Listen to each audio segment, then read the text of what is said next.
დაავადებათა კონტროლის ეროვნულ ცენტრში შეხვედრა როგორც ჩანს დასრულდა იქ ახლა სატელევიზიო კომენტარი კეთდება ჩვენ ამ განცხადებას პირდაპირ ეთერში გთავაზობთ მე შეგახსენებთ რომ სამინისტროს ინფორმაციით შეხვედრა ეთმობოდა აქონდროპლაზიის გაიდლაინის მომზადების სტატუსის მიმოხილვას მედიკამენტ ფოსფორიტიდის დანერგვის ეტაპებს ამ მიმართულებით საერთაშორისო გამოცდილებას სწორედ ამ საკითხზე გაკეთდება იქ განცხადება ჩვენ მას პირდაპირ ეთერში შემოგთავაზებთ როგორც იცით აქონდროპლაზიის სინდრომის ბავშვების მშობლები უკვე 8 ღამეა თავრობის ადმინისტრაციასთან ათევენ ღამეს and how many questions and clarifications are there at the same time the evidence and the clinical evidence for this treatment is very scarce all over the world.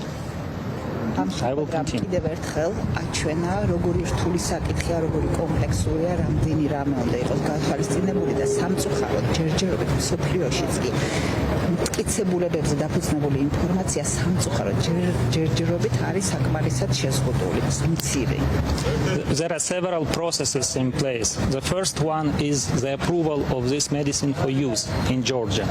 And usually this is done by experts and multidisciplinary team based on clinical evidence and the clinical trials, and also in some countries this is done also based on pharmacoeconomic analysis and cost effectiveness analysis.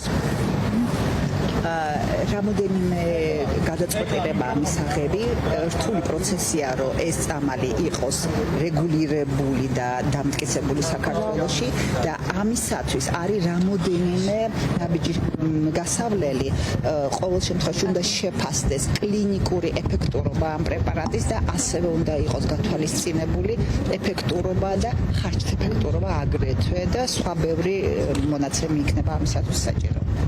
Because it's about rare disease, there are very few patients under such treatment, and so the clinical evidence is very scarce. So in many countries, this process of approval for use takes quite long.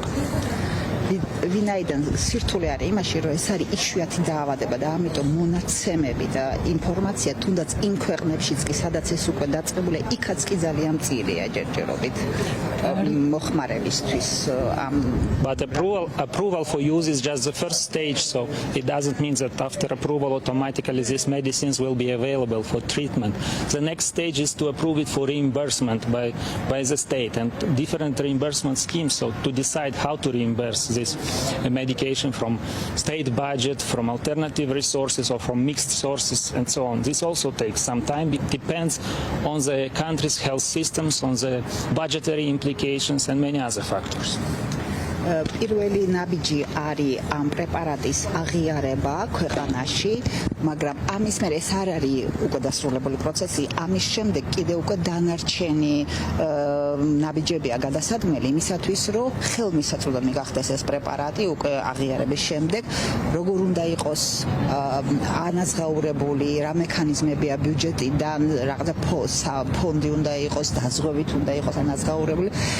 ამ დროს ძალიან ბევრი მომენტი უნდა იყოს გათვალისწინებული, რამდენად უნდა გაწყვეტეს ქვეყანა იმას, რომ ეს ყველაფერი იყოს სწორად გაკეთებული და მოგვარებული. ებადებთან დაკავშირებითაც რომ Finally, if it is already approved for use and it's approved for reimbursement, again, there is no guarantee that the medication will be immediately available. So the medication could still not be available at country level or cannot be affordable. So, and როგორც ითქვა უკვე ის ფაქტი, რომ ეს პრეპარატი იქნება აღიარებული და მიღებული ქვეყანაში, ეს არ ნიშნავს, რომ უცბად შესაძლებელი იქნება, რომ იყოს ადგილზე, იყოს ხელმისაწვდომი და იყოს ანაზღაურებადი. ეს კიდე დანარჩენ სამუშაოსაც მოითხოვს. The authorities undertook two important steps.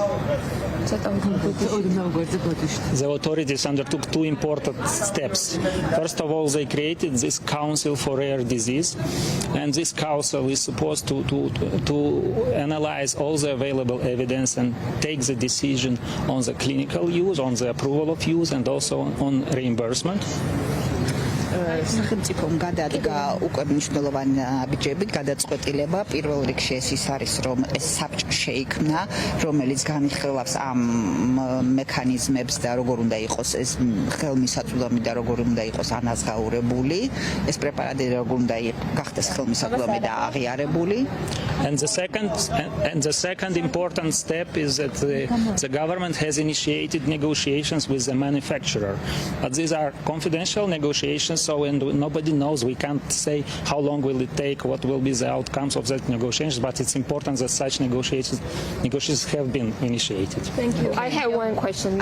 აგრეთვე მეორე არის მნიშვნელოვანი რომ ქვეყანამ დაიწყო წარმოებლებთან მოლაპარაკებები, რა თქმა უნდა, ეს ინფორმაცია არის დეტალები ამაზე ვერანაირად ვერ იქნება გაჟღერებული, მაგრამ ყოველ შემთხვევაში ნაბიჯები იდგმება ზუსტად იმისათვის, რომ გახდეს ხელმისაწვდომი ეს პრეპარატი. სამინისტრო და სახელმწიფო ამბობს, რომ ამ ადამიანებს შევთავაზეთ ის რეაბილიტაცია. ეს იყო ჯანდაცვის მსოფლიო ორგანიზაციის საქართველოს ოფისის წარმომადგენელი სილვიუ დომენტე, ის ხსნიდა, ის იყო შეხვედრაზე, როგორც ჩანს, დაავადებათა კონტროლის ეროვნულ ცენტრში, სადაც იყო საუბარი და ეხებოდა ეს შეხვედრა აქონდროპლაზიის სინდრომის მქონე ბავშვების მშობლების მოთხოვნას და მედიკამენტს, რომლის დაფინანსებასაც ოჯახები ითხოვენ.